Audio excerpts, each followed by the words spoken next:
Conversation is a real skill.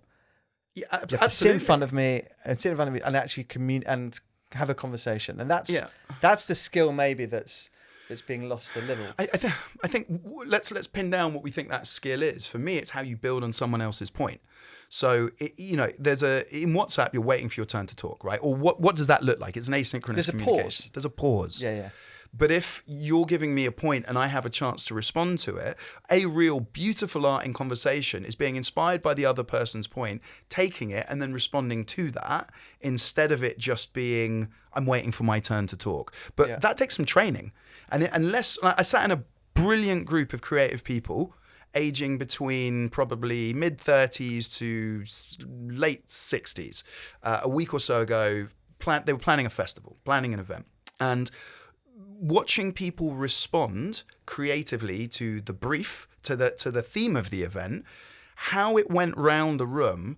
The next person that put their hand up was always like, I love that idea because it inspires this. Not, here was my preconceived idea that I just want to say now anyway.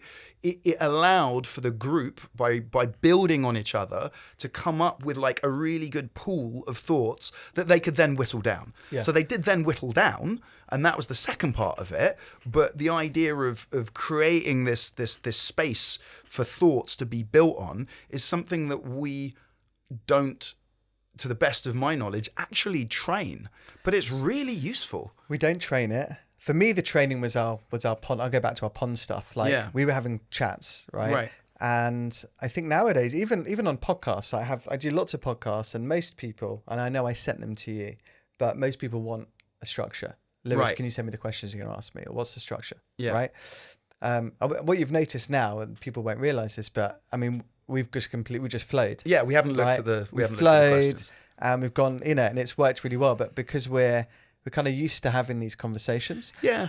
At school, I don't know, you're not really taught it. Yeah. My kids at school, they stand up and they'll do a thing, but again, very quickly, like my older kid's asking for a phone already. Right. Maybe she'll get one next year or whatever. Secondary school you start. Yeah. And then suddenly, she's in that world of like texting, WhatsApping, Snapchatting and stuff like that, right? Because the other thing is everyone blames social media.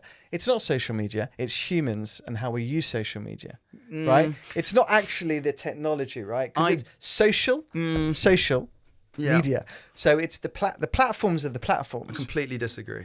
Oh, we'll talk about that. It's why the growth of conversation. I just can't blame the human though. The human's the problem. Like look at I'm going to call it Twitter, but it's really X. Yeah, sure.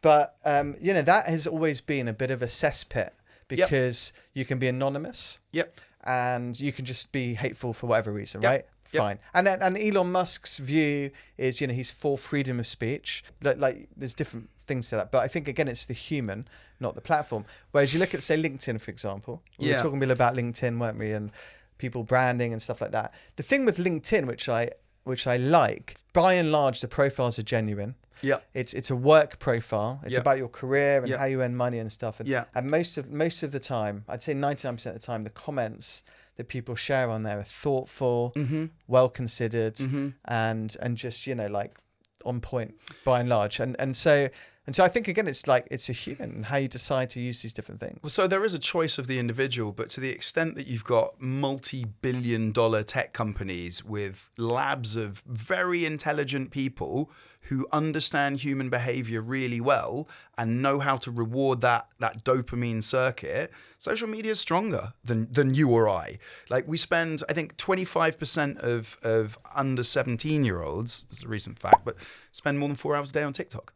It's so addictive because every new video is another hit. And we know this, but it's been developed by so many geniuses.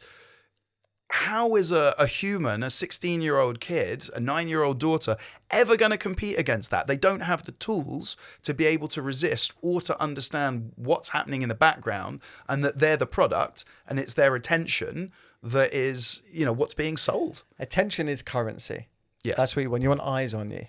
Like successful social media strategy is to get people looking at your stuff, engaging with your content, wanting more, and I agree with that, all of that stuff, right? But I still think you can, it's down to you as an individual, and maybe it's difficult. I do take that point, but how you manage and organize your life, or you get help. And, we talked about all of these things. It's it's having this integrated life. Now, humans need connectivity, and that's the perfect platform for that.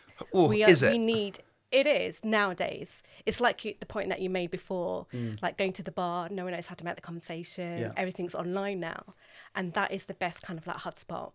And that's what I think I agree with Lewis, is how you use it. Yes, of course, like if you think about it in a company's perspective, they're trying to be competitive, like use my platform more. But at the end of the day, we have that control of what that looks like.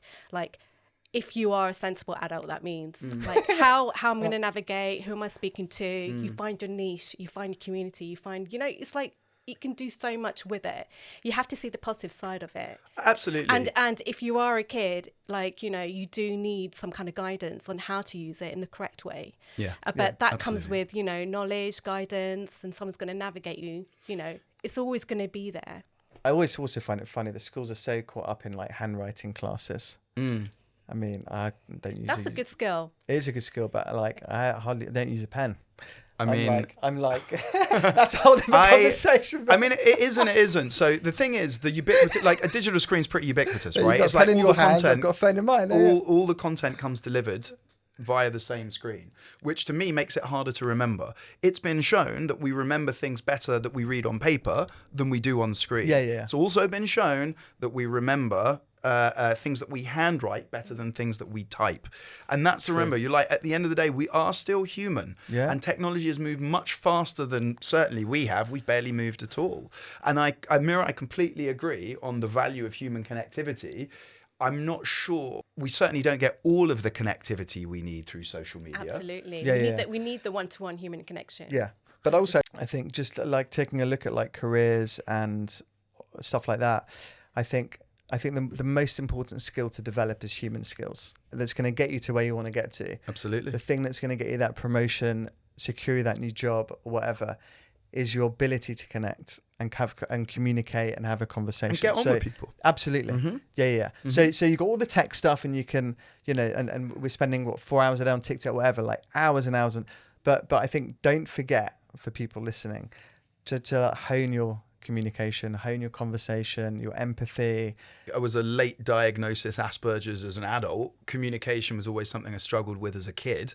It's taken a lot of time and essentially sort of like training to be able to understand how to read people, how to have better communication and to respond. And it's something I still find like is a real challenge, but it's such a pleasure when it's going well. Yeah. Because that's who you're around. And ultimately, like if the people around you are happier, you're probably going to be a bit happier yourself. Absolutely. But it's great that those conversations are more predominant, are much more common than they used to be. And we call them soft skills, but really they're just skills. They're just like the idea that it's hard skills and soft skills. It's like, well, actually, increasingly AI will take away a bunch of the hard skills that you might have been missing. Spreadsheets done, right? I mean, it helps to do it. It helps to know it, so you can see if something's wrong. You can error check. You can whatever else. But just getting on with people is so important, and that's why things like team sports, just team activities are really important. It's always, and also like when I'm doing recruiting and I call up the client and the candidate, I'm like always ask the same question, like how do you feel it went? How did it go? Often open question. Yeah. And actually the response is I feel like it went well, and I'm like, well, what do you mean? And it's always the connection that someone's felt with someone. Right? Like it's like this, I feel like I really got on with them well. And the minute you feel like you're getting on with someone, suddenly the whole thing... You just, even you're going to interpret someone's answers based on the fact that you like them. Yeah. You'll forgive the not so good answers and be like, you can, and you know what? As people often say, like the one thing you can't train for is attitude. Yes. I don't believe that. I think you can. Because you can change someone's states of motivation. Yeah. You can have transformative events, but it is that attitude, the thing that people really connect with. You can teach those skills, but it's the attitude is not something that you maybe want to take the time to teach when you're bringing someone in. That's the thing that you hope someone's keen to learn.